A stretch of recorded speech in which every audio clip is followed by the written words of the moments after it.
UBC, inspiring Uganda.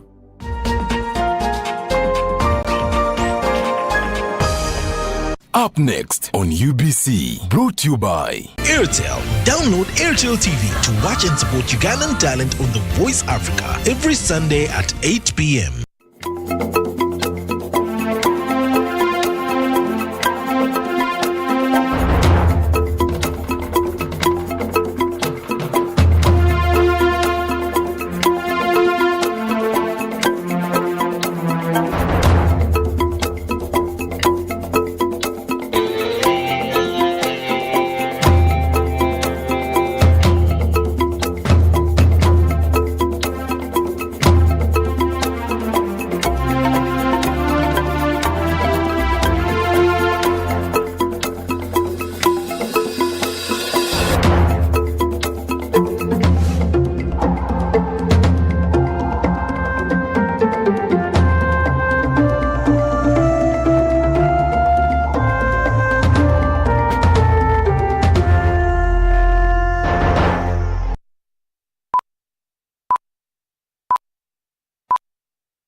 Ku Ubc TV kwoli amawulire oli ku Ubc Leero nze Shaidat Nassaku ennaku z'omwezi Katubala 22 omwezi tuli mu gwa 8 ate omwaka 2023 nesiimye okubanga osazawo Ubc TV ate amawulire nosalirawo ddala Ubc Leero ndi ne munnange Yusuf Senyomo ku ludda olw'obubonero tugenda kugatandika tutiyaga olunaku olwaleero. Ebikwekweto ebyafika salama bizeemu ku nguudo nekiruubirirwa ekyokulaba nga abamenya amateeka ag'oku nguudo bavunaanibwa. Ekikwekweto ku Entebbe Express Highway kyekimu ku bikoleddwa olunaku olwaleero. Ekikwekweto kirimu okukoma ku speed ya 10 ku Express Highway so n'amateeka amalala okunnyikiza ekyokuvuga n'obwegendereza okukendeeza ku bubenje. Yemboozi gy'olaba. Thank you. Ekikwekweto kya poliisi ekyafika salama leero babadde ku Entebbe Express Highway era ng'ekiruubirirwa kya kuyamba bagoba ba biddoka kukuuma mpisa ku nguudo okuli okuvuga endima, okuvugisa ekimama n'ebirala. Tufunye emmotoka nnyingi nga tumuyimiriza nga atuuka ne mu speed ezisukka mu 120 ambadde mu 2. Nsanyusa nnyo okulaba nti bano baafiisa we bali ku luguudo basobola okuyamba abantu abalala bakozesa oluguudo basobole okulaba nti speed gye batambulirako ya bwegenderevu. Bano obwedda batunuuzibwamu akabundu akapima supiidi okuli kamera so ne sensa. Zino kamera ziba zisobola okukwata buli supiidi omuntu gy'avuga ate ne batusindikira eyo information ku masimu gaffe abali wano ate ne wano ku point wano nga bwe mulaba waliwo ne speed gun naye besobola okukwata speed kati oli ne bwaba nga tuuse wano ng'akendeezezza speed naye ng'eri awali kamera zaffe ku tolls ze basobola okukwata eyo speed ate ne tukitegeera wano era kyoboolaba nti n'abatuuka wano nga bakendeezezza speed naye ng'eri babali bavuga enima era tubakwata ne tubawa tickets. Poliisi esanze obuzibu ku bagoba ab'ebidduka abamu ababadde bamenya amateeka omubadde okugaana okuyimirira okuwaayo ebiwandiiko ebibakwatako n'ebirala. Abagoba abasangiddwa nga baliko kye bamenye obwedda baweebwa tikiti ey'embagirawo y'emitwalo 2. Receipts gyetegeeza bulungi naye nsuubira kuliko emitwalo nga 10 oba 2. Sigirabye bulungi nja gitunuulira nga ntuuse waka naye bakuwa ebbanga nga ndowooza bagambye bakuwa ennaku nga 2 oba 25 okugisasula and then mu nnaku ezo nsuubira nti oba osobodde okuyiga obutavuga ku speed ya waggulu nnyo. Ekikwekweto kikolebwa okuyamba ku kukendeeza obubenje obuvuddemu okufa kw'abantu abamu abatalina musango. Season eno emaliriza omwaka tuteera okulaba obubenje obw'enjawulo ku makubo ag'enjawulo era zino operations oba ebikwekweto bino bitandise ate byakutambula mpaka omwaka ogujja. Ekikwekweto ky'Afrika Salama ekivuunulwa nti tuuka mirembe kyasooka kuteekebwa mu mwaka gwa 2016 nga poliisi ekolera wamu n'ekitongole ky'ebyenguudo n'abakwatibwako abalala. Ndi Ivan Kahwa ne Rogers Komagumu.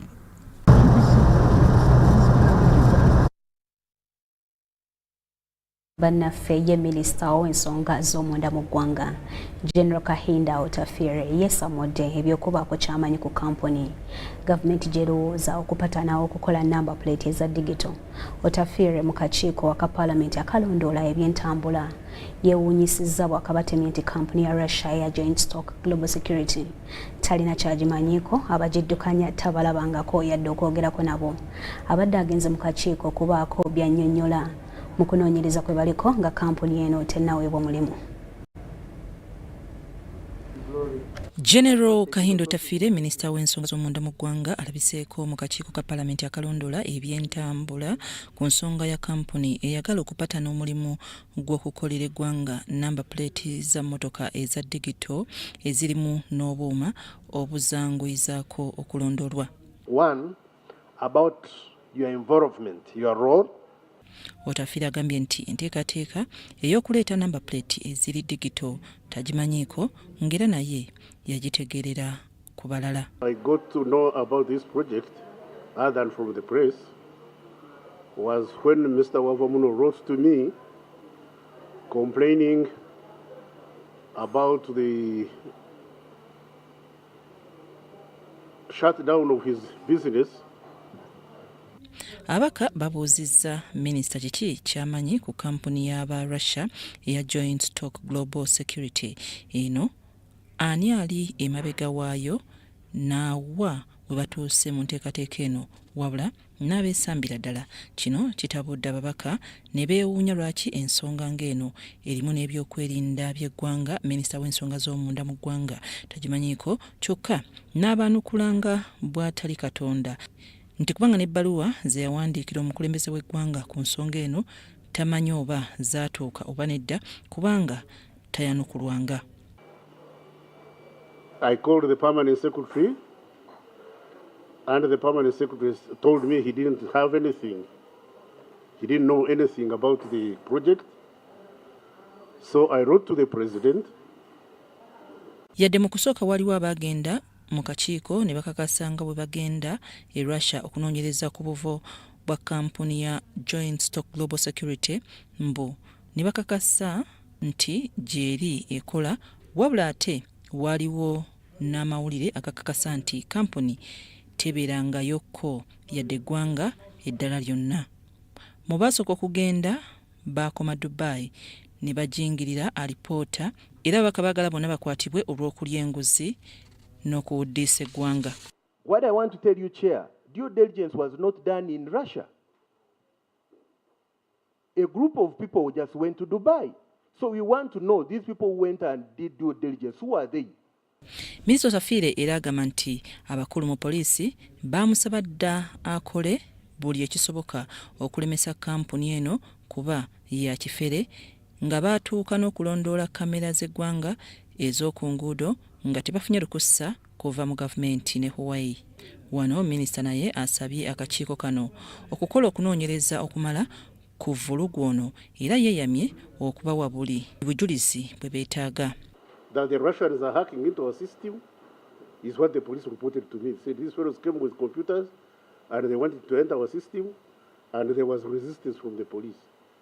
Kampuni eyogerwako eyagala kukola namba plate z'ebidduka ezirimu obuuma obusobozesa okulondoolwa gye buvuddeko minisita General Jim Muhwezi, minisita General Katumba Wamala ko n'abakulu okuva mu poliisi bwe baalabikako mu kakiiko kano baategeeza nga gavumenti bwekulagana obutereevu ne kampuni eyogerwako ate kyewuunyisa kati minisita Otafiire ogamba nti talina kyagimanyiiko ne bye bakola tabimanyi nga kati ababaka basobeddwa ani mutuufu ani alimba. Ndina Africa Farida ne Susan Naonga. Kyo ekitongole ekivunaanyizibwa ku mutindo gw'eddagala ekya National Drug Authority kikutte kaawa w'ekika kya El Power Coffee ku kisaawe ky'ennyonyi y'Entebbe oluvannyuma olw'okukizuula nga mulimu eddagala erikozesebwa abasawo okujjanjaba obunafu mu maanyi ag'ekisajja. Eddagala lino libadde likwekeddwa munda mu kaawa ono okuva mu mawanga ga Buwalabu. Ekitongole ekivunaanyizibwa ku ddagala mu ggwanga kikutte kaawa w'ekika kya El Power Coffee abadde ayingizibwa mu ggwanga okuva e Buwalabu. mu kwekebejja kaawoono kizuuliddwa nga mubadde muteereddwamu eddagala erikozesebwa abasajja abanoonya amaanyi g'omu kisenge. Abeekebejja eddagala bakute consignment ng'erimu ero power coffee egamba nti eri premium arabic ne robusta coffee beans naye bw'oka openinga si beans tize powder. Ekyo nekituwaliriza okukeekebejja mu laboratory yaffe era mu kufulumya results nitusanga nti kalimu eddagala. Omwogezi w'ekitongole kya NDA Abiyazi Lwamwiri akakasizza nga kaawoono bwateekebwamu eddagala ly'obulabe eri abantu. Tadalfi eddagala eriyamba kwabo abalina obuzibu mu maanyi g'ekisajja kyebayita erectile dysfunction. Eddagala ly'amaanyi nnyo lyetaaga okukozesebwa ng'olina endagiriro y'omusawo omukugu. Ababadde beenyigira mu kukukusa kaawoono bakyanoonyezebwa. Twataddeko notice ne tugamba aba pharmacies bonna batunda eddagala n'ebyokunywa okulekeraawo okutambuza product efaanana bweti ku katale kubanga mu kutaakiriza obulabe obwandiva mu kino amaduuka agatunda eddagala pharmacies n'ebifo ebirala balagiddwa okukomya okutunda kaawoono mbagirawo. Joseph Muyingo yakusakidde eggulire lino. UBC Leero tukyagendera ddala mu maaso. Omuduumizi w'eggye erya Uganda People's Defence Forces UPDF ku ttaka Lieutenant General Kayanja Muhanga afundikidde olugendo lwabaddeko ng'alambula emirimu egikolebwa UPDF ne FADAK mu bukiikakkono bwa Democratic Republic ya Congo.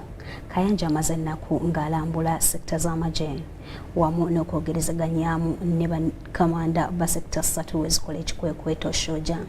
Asiimye omulimu ogukoleddwa Major General Dick Olum aduumira Shuja eyamuddira mu bigere. Okumala ennaku nnyo omuduumizi w'amagye ga UPDF ag'oku ttaka Lieutenant General Kayanja Muhanga abadde mu kulambula nkambi z'amagye ga UPDF ne FADAK mu sekita 3 ezikola ekikwekweto kya Shuja mu bukiikakkono bwa Congo.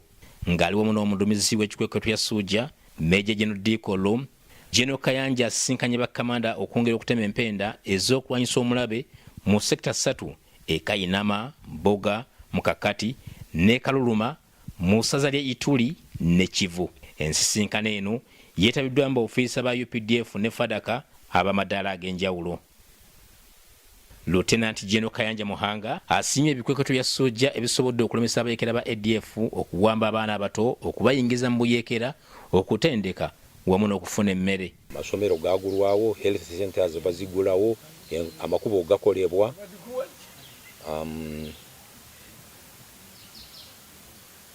Waliwo embeera enungi kati esobozesa gavumenti kukola programs zaayo mu Eastern DRC.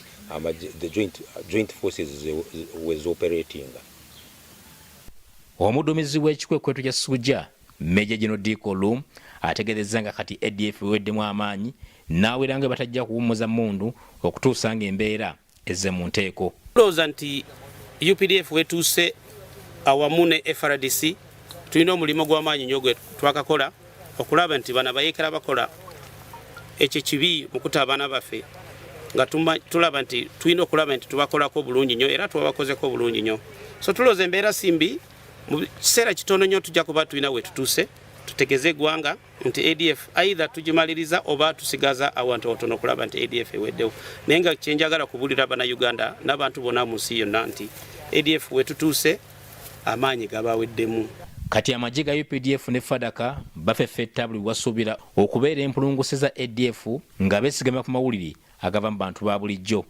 Ekikwekweto kya Shuja kiri mu sekita 3 nga sekita esooka etandikira ku nsalo ya Uganda ne Congo mu kitundu eky'e Noberu okugenda Kamango, Mukakati, Semriki okutuuka Mbawu. Sekita ey'okubiri eva Lwebisengo, Burasi, Boga, Kayinama, Chabi okudda Erengeti.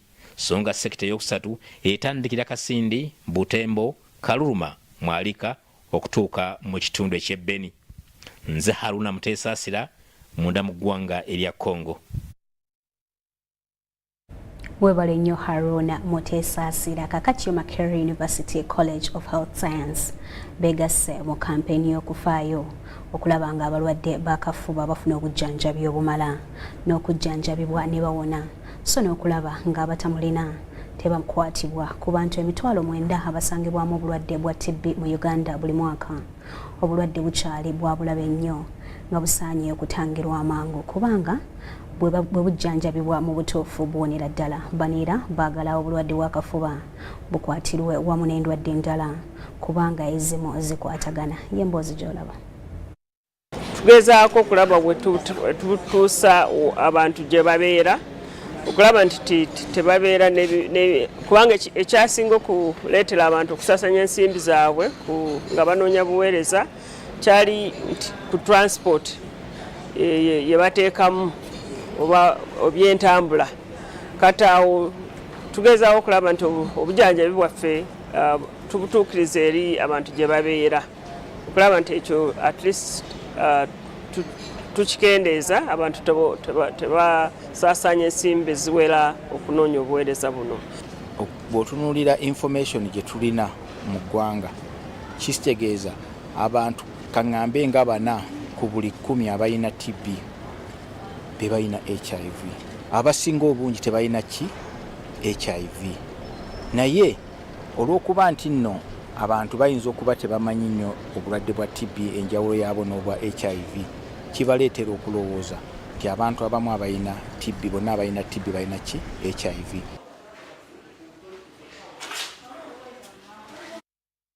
Malage tulina Parliament yeyisizza etteeka erya Narcotics and Psychotropic Control Bill 2023 erirungamya ku nkozesa y'okukozesa ebiragalalagala. Etteeka erirungamya okukozesa ebiragalalagala liyisiddwa nga mulimu obuwayiro 94. Omuntu akwatibwa nga amenya etteeka lino ayinza okuwenga si ya bukadde 10 oba okusibwa oba byombi. Embeera eriwo lino etteeka teribadde tteeka buteeka mbuteeka ng'amateeka gano amalala. Lino etteeka libadde likwata ku byobulamu bw'omuntu, yabadde twoga ku byobulamu bw'omuntu.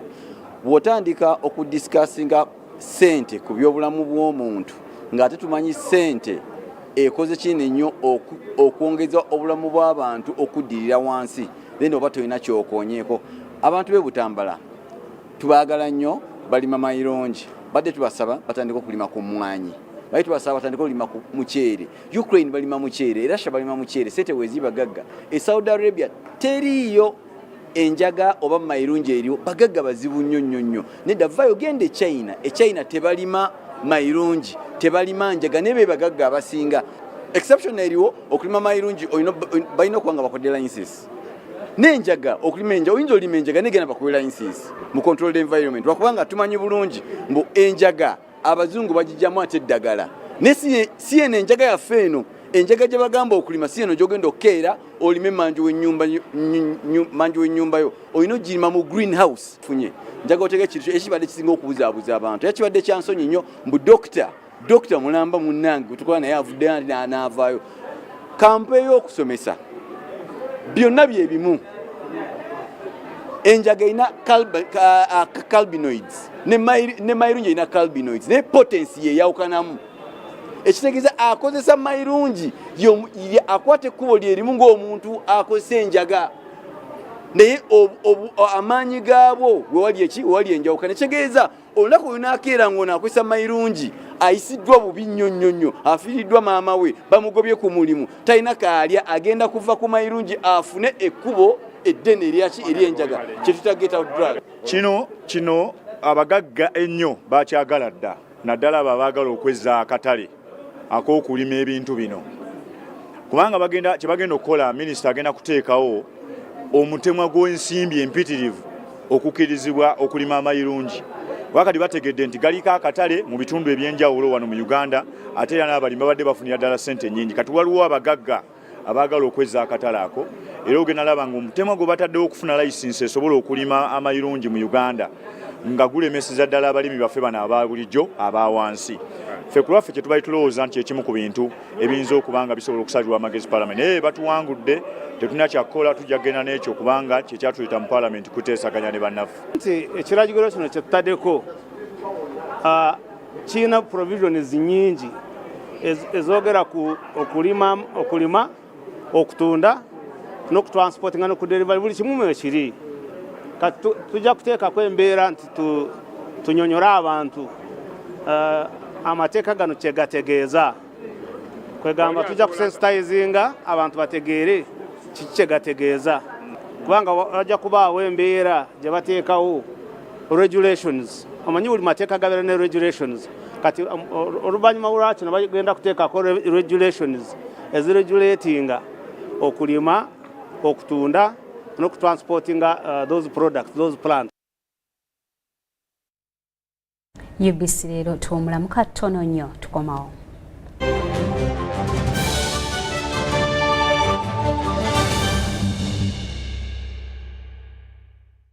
Ensangi zino amaka gaffe tegakyali kifo gye tusula busozi.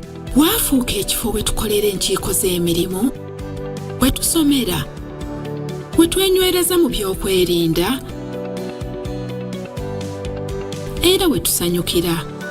Ebintu bino byonna okutambula obulungi weetaaga internet eyeesigika. Weefunire router ya MTN Wakanet esobola okuyungako ebyuma 32 ofune bando ya GB 4 ez'obwereere ku mitwalo 14 zokka. Obagula MTN Wakanet MiFi ku mitwalo 7.5 zokka ofune bando ya GB 15 ey'obwereere onyumirwa omutimbagano gwa internet. Genda ku maduuka ga MTN ogule MTN Wakanet MiFi oba router onyumirwa internet ekola ebyewuunyisa.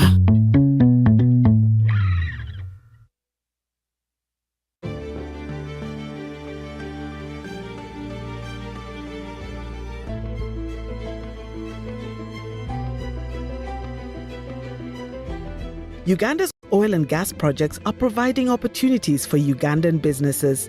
Between 2017 and 2022, 40% of the 3,800 procurements worth $4.4 billion were awarded to 460 Ugandan companies.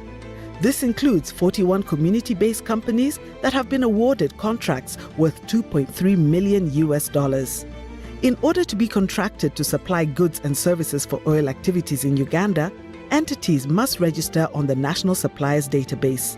Over 2,300 entities are registered on the National Suppliers Database. Registration is free. The Petroleum Authority of Uganda, creating lasting value in Uganda's oil journey.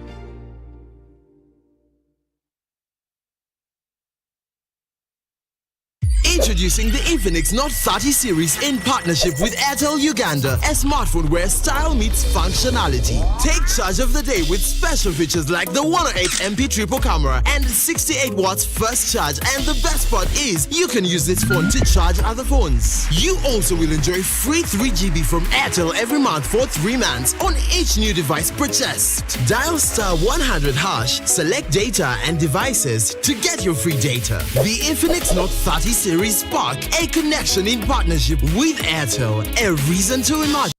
Sebo Wanji eno ye biiri yo ekiki okebera malaria omutwalo gumu obujjanjabi bwonna emitwalo 10 engeri gye twamutaddeko eccupa.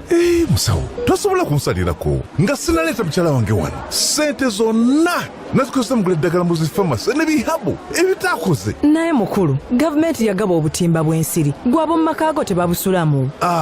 Obutimba bw'ensiri twabufuna naye kati bajjamu ebituli tetumanyi kye bukolera. Kuuma ab'omu makaago obutakwatibwa musujja gwa nsiri ng'otunga obutimba bwo buli obujjamu ebituli okutangira ensiri. Kakasa nti obutimba bwo obusibira waggulu buli ku makya ate towanikako kintu kyonna okwewala okubwonoona. Kakasanga nti buli omu mu makaago asula mu katimba k'ensiri obudde kawubeere nga bunyogovu oba nga bwa bbugumu okubakuuma obutakwatibwa musujja gwa nsiri. Bwe tukwatira awamu tusobola okugoba omusujja gw'ensiri mu Uganda. Obubaka buno obukutuusibwako Minisitule y'ebyobulamu ng'eyambibwako Global Fund. Dear Airtel customer, we know that there are days when unexpected stays in hospital stand in the way of your family's welfare. That is why Hospital Center is here to give you up to 100,000 shillings every night you spend in hospital. Hospital Center also offers up to 4 million in funeral benefit. Dial *185*7*6# to purchase Hospital Center. Upgrade your lifestyle with the all-new entry-loaded Chillax voice bundles. Now, call all networks in Uganda with Chillax voice bundles. Call all networks, no expiry, no worries. Dial *100*1# and select call all networks. Airtel, a reason to imagine.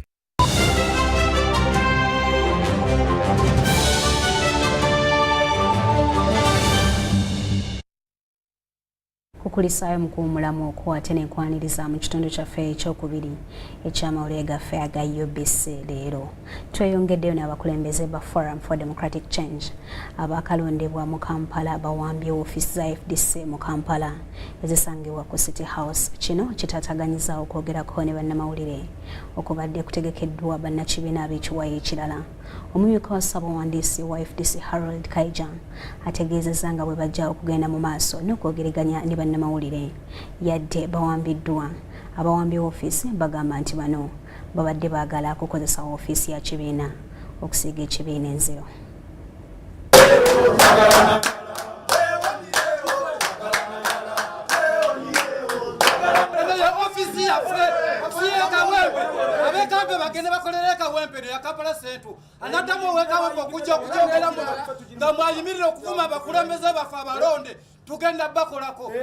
Omumyuka wa ssaabawandiisi w'ekibiina kya Forum for Democratic Change Harold Kaija yabadde ayise bannamawulire okwogerako nabo ku ofiisi z'ekibiina ku City House mu Kampala. Wabula olukuŋŋaana luno lugudde butaka oluvannyuma lw'abannakibiina abakulembeze ba Kampala abaakalondebwa okuwamba ofiisi era n'okugoba babaddemu ku mpaka.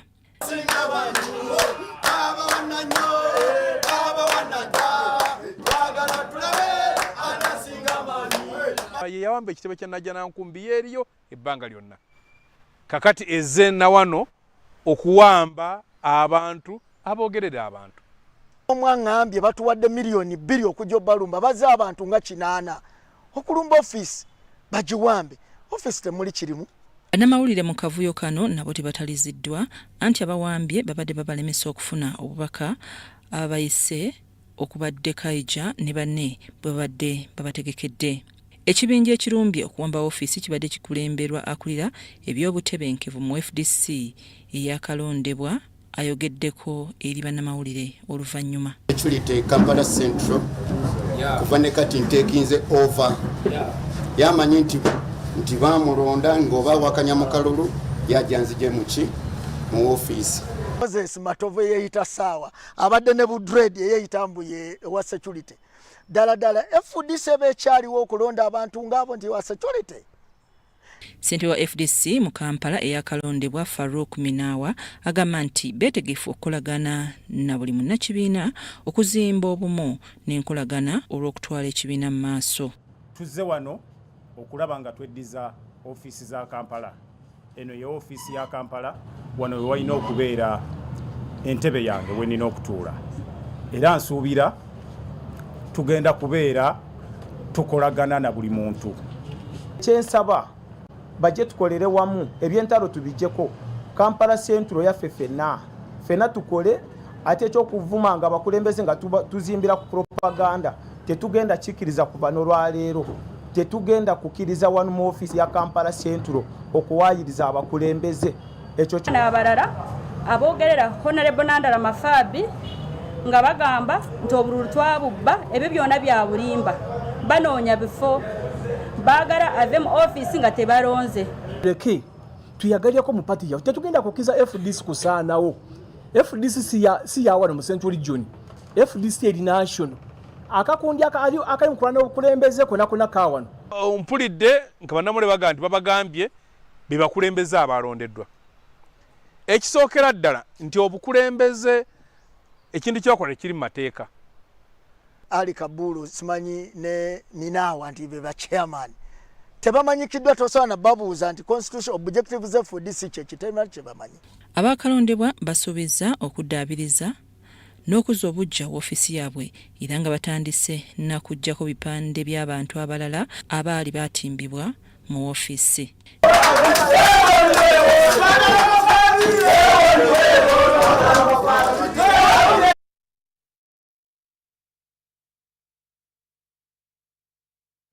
Ebya FDC bye bikyalandira ddala bo abasuubuzi basabiddwawo okuyigiriza emiti emito engeri ey'okukola n'okutambuzaamu bizinensi mu mazima n'obwenkanya wakati ng'eggwanga liyita mu kusoomoozebwa okw'emirimu n'ensimbi.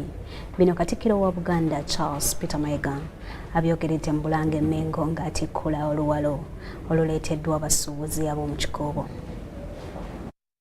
Katikkiro asimye abasuubuzi okutwala ekitiibwa kya Buganda mu maaso nga bayita mu kutunda ebirime naddala emmwanyi. Kaakati gwe bw'otandika obwami nga kyojja otandike n'ojja n'ettwedde ne bweriti kabaka atambuza emirimu gy'abantu be nga tonavana mu kisenge obuweereza bujja kukutambulira bulungi omulangira. Boodi eyo baweebwenga olunaku certificate zino bazinonenga kugombolola baweebwenga olunaku bajjenga wano bakiike embuga. Ekyo nakyo kijja kuba kyongera okugatta abantu ba Kabaka. Mwebale nnyo okukiika mbuga, mwebale nnyo okuleeta luwalo mulumanyi nti lwe tugatta ffenna okuva wansi okutuukira ddala ku Ssaabasajja Kabaka. Y'omu era asabye gavumenti okugereka omusolo ku bintu ebigasiza awamu abasuubuzi awatali kwekubira. Awo nno nze ndowooza kirungi gavumenti etuuse obuweereza obutuufu abantu omusolo bajja gguwa. Ekirala esaana okusobozesa obusuubuzi okutambula obulungi. Gavumenti esaana okusobozesa obusuubuzi okutambula obulungi. Ensi bw'eba ey'okukula oli aleese ebyamaguzi bifulume okuva mu b'omusolo mu nnaku lumu ng'omusolo musaamusaamu bituusibwe mu dduuka bitundibwe omusolo. Kwegamba obusuubuzi bwe buba butambula abantu bafuna amagoba. Abasuubuzi nga bakulembeddwamu Omulangira Wilberforce Goloba bamuloopedde okusoomoozebwa kwe basanze mu mulimu gwabwe. Tusoomoozebwa nnyo ssente z'obupangisa ennyingi ezisukkiridde ezitaasaanidde ezitusolezebwako okuva mu bannannyini bizimbe eziviirako bizinesi z'abantu ba Kabaka okusaanawo. Tusoomoozebwa nnyo abagagga abamu bannannyini bizimbe abatalabika mu nsonga za Buganda so nga be bandibadde abasaale mu nsonga za Buganda. Wabula twebaza nnyo abamu bakama baffe abamu abagagga abatono abavaayo ne bawagira ensonga za Buganda. Ekyamazima ogenda ntuuka ku mugagga nannyini kizimbe nga muzzukulu wa Nambi n'omugamba ku nsonga ya Ssaabasajja ya certificate n'atunula kyamuli. Bamusabye okubatuusizaako obubaka bwabwe eri bekikwatako mu gavumenti nabo basobole okuganyirwa mu mulimu gwabwe. Oluvannyuma abasuubuzi bakwasiddwa certificate ze baguze okuwagira emirimu gy'Obwakabaka. Nicholas Ndugga, Emengo. UBC Leero tukyeyongerayo kakati obukulembeze mu musinga obwa Rwenzururu balangiridde olwanganya ogw'10/2023 lwe bagenda okwaniririzaako omusinga Charles Mumbere okudda mu businga bwe. Ono amaze emyaka 6 ng'ali mu busibe oluvannyuma lw'okugulwako gavumenti emisango egy'okulya mu nsi y'olukwe obutemu n'okukuma mu bantu omuliro mu 2016.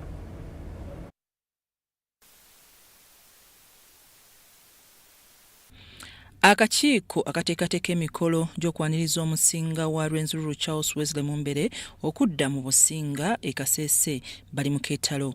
Emikolo gy'okwaniriza omusinga gye gigenda okukulemberamu amatikkira ag'okubaawo nga 19 omwezi ogw'Ekkumi omwezi gwe gumu n'ogwo omusinga gye yasibirwamu mu kkomera nga guddwako emisango.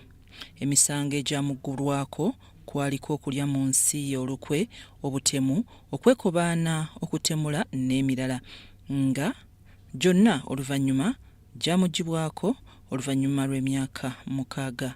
Kinajjukirwa nti amagye bwe gaalumba olubiri lw'omusinga e Kasese mwafiiramu abantu 16 n'abalala ne basibwa nga weewaawo abamu emisango gyabagibwako. Waliwo abakyali mu nkomyo.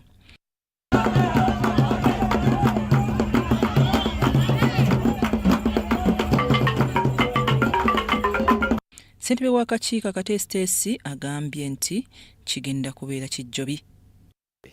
So we are actually looking for 9 billion shillings. The 9 billion shillings include the cost of the property, includes the welcoming event, includes the coronation, includes the renovation of the property, includes the complete. There are some parts of the property of the buildings which were never completed. It includes all those things. Dr. Welmba agambye nti okusumulula omusinga waabwe okumujja mu kkomera akomewo alamula abantu be kisaanye okujjaguzibwa. Ono era annyonnyodde nti bagenda kuzzaawo ekitiibwa ky'obusinga okusinga ne we bwali. As government, obviously, we shall respond when they finally inform us. You know, things like that, they take advantage of some of these occasions to now propagate a lot of falsehoods which normally divide the population and give the population false hope. That one we are following. If we get any person who is involved in that propaganda, that one will be handled according to the law. Akakiiko akategeka okwaniriza omusinga so n'amatikkira babaliridde okumalawo obuwumbi 9 okuli n'okugulira omusinga amaka amajja. Dr. Walemba agamba nti baagala kugula eyali woteeri ya Springs International Hotel waggulu ku lusozi mu kibuga Kasese. Kakati bw'abasumba ababalokolayo okuva mu bitundu by'ebyalo ebyenjawulo abeegattira mu kibiina kya Truth Defenders Uganda baagala kusinkana mukulembeze wa ggwanga okumuloopera ebizibu bye bayitamu omuli okulekebwa ebbali mu nteekateeka eza gavumenti so nga basaale mu kubunyisa enjiri ey'okulaakulanya bannansi. Bano bagamba nti n'abakulembeze baabwe abawangaalira mu bibuga ebintu gavumenti byebawa babyekomya. Bino babitegeezezza bannamawulire mu Kampala oluvannyuma lw'okugezaako okusisinkana omukulembeze w'eggwanga Kyokka Balimirwa. Abasumba babalokola bavudde mu byalo okuva mu disitulikiti y'e Kamuli, Luweero, Namutumba, Rakai, Mubende, Kyotera n'awalala nga bayita mu kibiina mwe beegattira ekya Truth Defenders Uganda. Bategeezezza bannamawulire nga bwe bamaze ebbanga nga baagala okusisinkana omukulembeze w'eggwanga nga bayita mu kuwandiika emigugu gy'amabaluwa naye nga byonna kumala bya mbulago anti tebafunye kuddibwamu kwonna. Nti oba oyagala sisinkana pulezidenti owandiika era ne bakuwa ki appointment bakuwa ekiseera eky'okumusinkaniramu. Tuyinza okubanga mu nkola eno era tuli mu kumujjukiza n'abo bekikola ki bekikwatako. Wulire nga muzeeyi waffe nga mukulembeze waffe tumugambe teekateeka eno ne zino zijja mu byalo. Bano abakiikiridde bannaabwe abali mu mitwalo 5 bagamba nti tebaweereddwa mukisa kuganyulwa mu nteekateeka za gavumenti ekiviiriddeko obwavu okubayonka obutaaba. Ku pulogulaamu za gavumenti tulekeddwa emabega. Ekirala mu nteekateeka za gavumenti okugeza nga emyoga ogwaffe ogw'abasumba tegwalimu era naffe twagezaako okujjuza foomu okutuukayo nga batugamba ogw'abasumba tegukola ki teguliimu. Ssentebe waabwe Robert Nsereko okuva ku kkanisa ya God's International Ministries ekikyusa Luweero agamba nti bakooye okukijjanyizibwa poliisi bakugira okutuukiriza eddembe lyabwe ery'okusinza. Tulina ensonga nyingi nnyo ezitunyigiriza oba ebisoomooza. Ekya poliisi okubanga eyimiriza enkuŋŋaana zaffe e Luweero ezaako okugoberera amateeka ge batuteerawo. RDC yatuyita n'atugamba nti tukome ssaawa 3 okusaba naddala overnights nti kubanga ebidongo byaffe bireekaana nnyo. Ababuulizi b'enjiri bano kati essuubi balina mu bannamawulire okutuusa eddoboozi lyabwe eribe kikwatako okulaba nga omukulembeze w'eggwanga abasisinkana nga bw'azaakola ku bantu abalala. Bamativu nti kasita abasisinkana ensonga nnyingi endala zijja kuba zigonjoddwa. Nze Ivan Juko wano mu Kampala. UBC Leero wano sigenda kusukkawo luno lwe lugero lwaffe olw'olunaku olwaleero. Byampuna ng'akubbye wa munju. Amakulu nti ow'omunju bw'akubba n'omumanya ebigambo bikulema okwogera. Nze Shaidat Nassaku ne Yusuf Ssenyomo ku ludda olw'obubonero. Tugenda kusinziira wano tukwagaliza ekiro ekirungi tusinkane olunaku olw'enkya sula bulungi. Weeraba.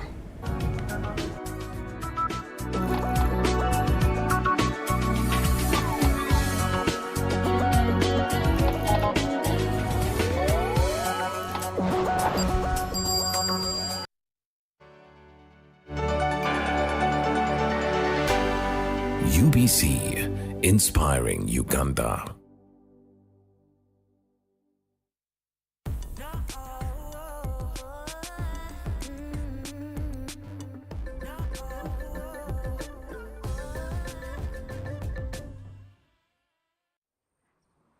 Hello and welcome to Eco Africa, the environment magazine co-produced by NTV in Uganda, Channels TV in Nigeria and DW in Germany.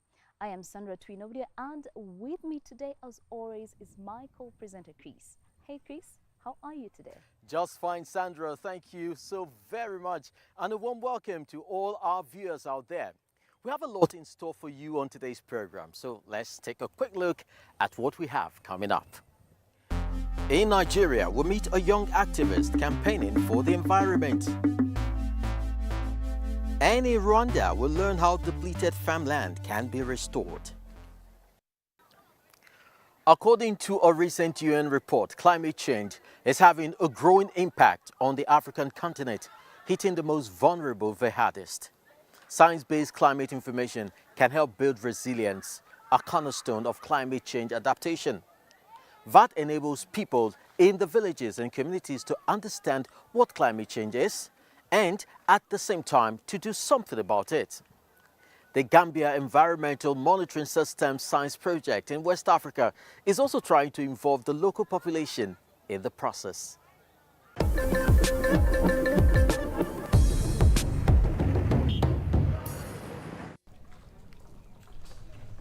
1 minute interval. Every change is carefully noted. Each week, Kadiatu Kiyate and Adesina David Davis collect environmental data from the aquatic and terrestrial ecosystems in 6 locations along the Gambia River. Right now, I'm recording the parameters we have here, which is the temperature, humidity, the wind speed, the wind chill, the air pressure, altitude, dew point, and the wind direction.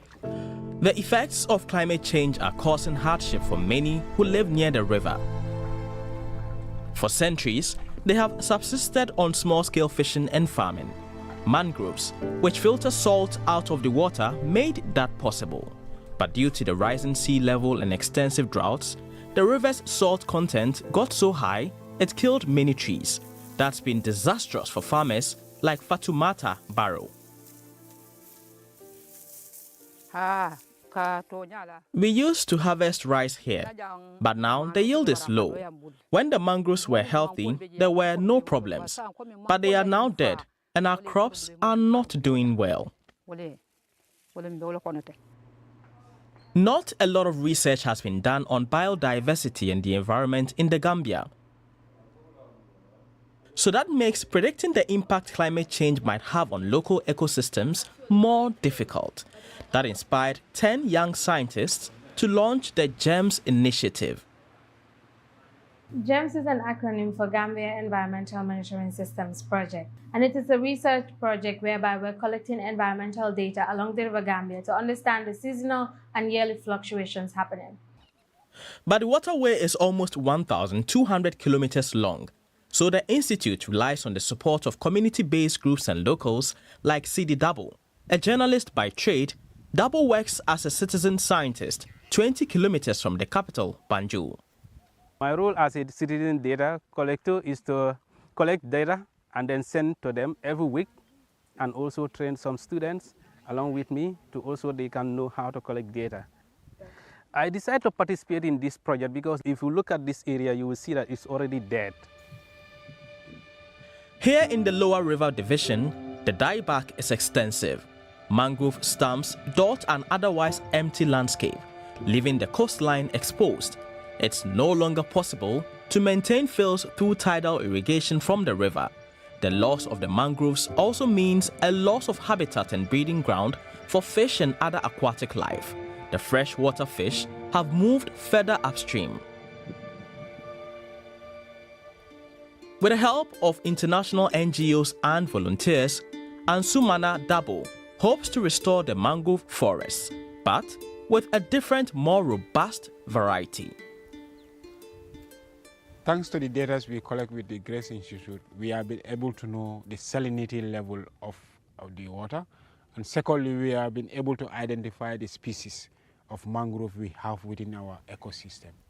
They absorb a lot of salt. Unlike before when there was no tree, salt intrusion is high. But now, hence the mangroves are salt tolerable. They absorb a lot of salt that has made a decrease in salinity level within the women rice field. Fatumata Barrow, who's been growing rice here for 20 years, hopes the newly planted red mangroves will give her crops a fighting chance. We thank God for the new mangroves along the river. As they grow, less salt will get through. Since August 2021, more than 150,000 mangroves have been planted in the Gambia River Delta in order to conserve the ecosystem. The symbiosis of scientific knowledge and local engagement is bearing fruit. Why do we actually need climate activists? What can they do better than politicians and scientists? For one thing, they speak for their own generation, a generation that has to cope with the world will leave them. But more importantly, they manage to motivate other young people. And my compatriot Adenike Oladotu says that what lies ahead of us in terms of environmental protection cannot be done by the few. Echo Africa visited her.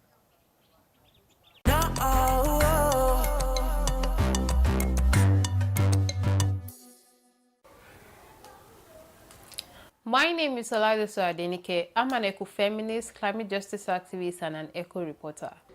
Using a video blog as her fighting tool, Oladosu Adenike is one of Africa's most vocal environmental activists. Having studied agriculture, the 27-year-old has always had a love for the environment. But it was after meeting Greta Thunberg at the 2019 COP conference in Madrid that she was inspired to take further action. Standing alone, she started the Fridays for Future movement in Nigeria. All what we want is to have climate justice. It's where we are going that matters the most, irrespective of the country where we are from or our race. We are all aiming at the same thing.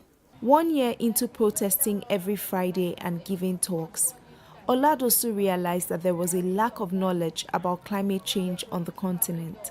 So she started her own Pan-African climate justice movement and website where she writes about how Africa specifically is affected.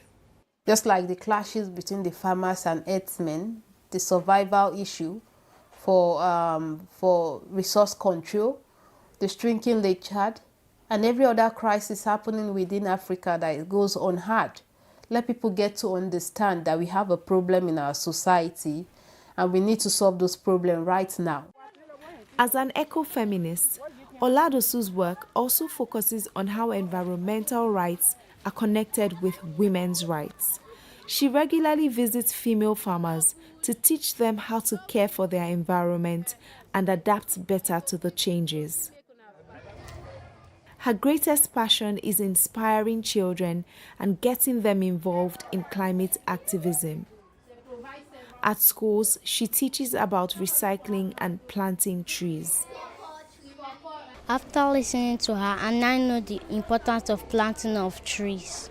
Her lecture inspired me to stop cutting down trees and planting trees. When I grow up, I will plant trees in my house to stop erosion. For Oladosu, climate education is the only way to secure their future. In decades to come, there will be the next leader, there will be the one at the forefront of the climate change justice movement to be advocating in their different perspectives. Oladosu believes that everyone, regardless of age, can and should do something to protect the planet. So why not start right now? Climate change is needed to set the necessary changes in motion. Only a combination of all of them can slow down the increase in global temperature bit by bit. But Chris, even if we stopped emitting greenhouse gases today, the rise in global temperatures would only begin to flatten after a few years. There is a time lag between what we do and when we feel the results. This is why it is urgent to act now and why urban planners are working on new mobility concepts that can be implemented quickly and sustainably. This animation shows what the Holstenplatz in Hamburg would look like if all the cars and traffic signs were gone, making room for trees and grass. It could be a square of paradise for cyclists and pedestrians. But it actually looks like this, much to the displeasure of Hamburg graphic designer Jan Kaminsky. He would like to see fundamental changes, which is why he began making animations of how he believes streets should be. The project got started with the beginning of the COVID pandemic. I looked around and thought, I don't want to just sit and wait for the changes we need. I want to contribute. And as a visual designer, I can change urban spaces.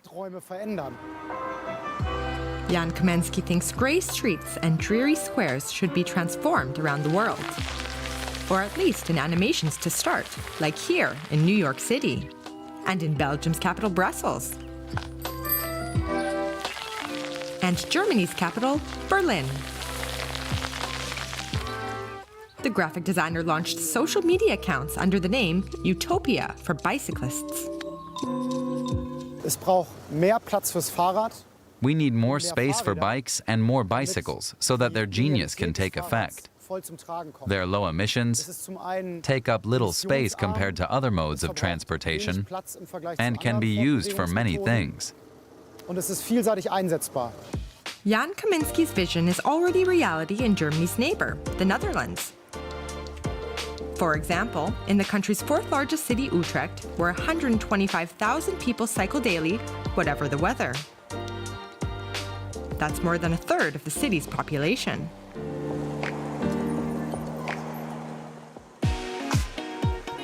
Communications expert Chris Bruntlett works for the Dutch Cycling Embassy, a network that advocates for greater use of bicycles.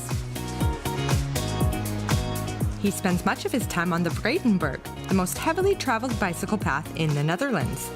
A good 33,000 bike riders use it every day. But before, it used to be a multi-lane road with heavy traffic, like the ones found in all cities. Unfortunately, a lot of cities, cycling is still just for the fit and the brave and the really risk-tolerant people that are willing to rub shoulders with motor vehicles, but that's not the vast majority of people that live in that city. They want to be able to tune out and just enjoy their commute. And when you provide safe, separated space for cycling, you're going to attract more of those casual users, a lot of women, a lot of children, a lot of the elderly, people with physical disabilities. In 2019, the world's biggest parking garage for bicycles opened in Utrecht. Displays tell cyclists if any spaces are free. Up to 12,500 bike riders can park here, right next to the main station. Chris Bruntlett says the garage is another reason why the Netherlands can be described as bike-friendly. In fact, the country has become known for its bike-friendly and aesthetically pleasing solutions, such as the Daphne Schippers Bridge, which passes over the roof of a school and connects two neighborhoods. For many in Utrecht, cycling is more convenience than chore. It's just so much more convenient to travel around the city on a bike. It's so much quicker and more fun. Hamburg is still far from being a cyclist's paradise, but Jan Kaminsky hopes to at least bring attention to urban mobility questions. Nearly 2/3 of Africa's working population are employed in farming, so the sector's economic importance can't be overstated. It also provides food for millions of families, of course, but climate change poses a growing threat to agriculture. Drought-stricken soil that has been leached of its nutrients cannot produce a decent harvest. So how can food security be maintained? Here is one answer from Rwanda. Coaxing a decent harvest out of the soil is tough here in the mountainous Gikumbi district of northern Rwanda. Eugene Hajinamana and his wife work from dawn till dusk. Their fields are on steep slopes, so when it rains, the water flushes the soil down into the valley. If things don't change, the farmer fears his family could face starvation, since this is their sole source of income. Look at these bananas. We used to harvest banana bunches weighing over 50 kilos. So looking at this one, you can see we have a problem. A situation made worse by climate change. Heavy rainfall alternating with extreme dry periods has rendered entire slopes barren, meaning they're no longer suitable for farming. It's difficult to farm in these mountainous areas with such excessive rainfall. It causes land, crops, and fields to be frequently washed away, not to mention the loss of life among local people. Under these conditions, farmers cannot hope to produce harvests without a sustainable solution to all these problems. This is where the Green Gikumbi program comes in. Agriculture experts visit farmers to show them how to respond to the changing weather conditions and how to protect their soil. It's hoped the project will benefit around 500,000 people across the 800 square kilometers that the Gikumbi district covers. It has a budget of nearly 30 million euros and is funded by the UN's Green Climate Fund. With no time to waste, everyone pitches in to put the experts' insights into practice. It increases our awareness of climate change and how to adapt our farming methods to it. We're taught how to restore our abandoned land, how to fight erosion during the rainy season, and how to store rainwater for irrigation during the dry season. It's very useful. One key is to build terraces on the slopes. This allows more rainfall to seep into the soil and slows down the water flow into the valley. Plus, the terraces are easier to plant crops on. Horizontal troughs are also being created to slow down and divert fast-flowing runoff water. That water can then be collected and stored in underground tanks to be used later for irrigation. The radical terraces has double impact. Has impact to reduce the soil erosion, the water retained in the soil, contribute to the productivity, and also the fertilization, application of the fertilizers going where due to the establish those benches, terraces. Out on the terraces, the farmers also plant additional trees. Their roots will over time protect the soil from erosion, while their leaves will provide shade during dry season. With the soil staying moist for longer, maize, beans and potatoes grow far better, and the farmers can improve their yields. Many tracts of land that used to lie fallow are now flourishing again with a variety of vegetables, leading to improved nutrition amongst the local population. The harvest that we're expecting this season is a miracle for me. This land was no longer usable. But since the arrival of Green Gikumbi, climate change is no longer stopping us from growing crops. Just look at what we have in these fields. In a further boost to the farmers' livelihood, new tea plantations are being used up on that land that had long ceased to be fertile, and there are more ideas in the pipeline. We can recommend any area, any slope which is appropriate for protective forestry, appropriate for forestry, appropriate for cultivation. A look across the valley and beyond reveals the dividends of the Green Gicumbi project. The arid brown of depleted slopes is gradually disappearing, replaced by lush greenery and farmland.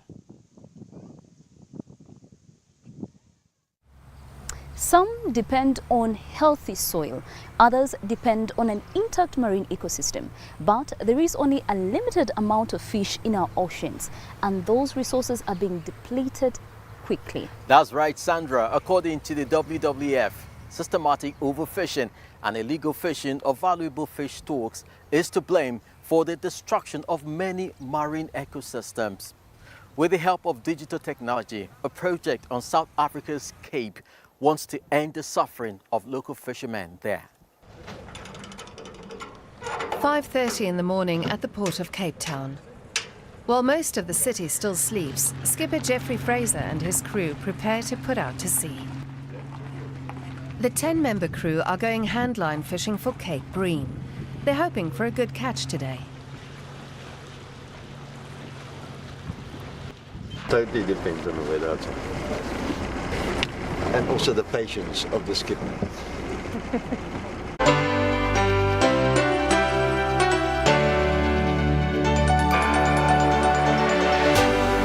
UBC, inspiring Uganda.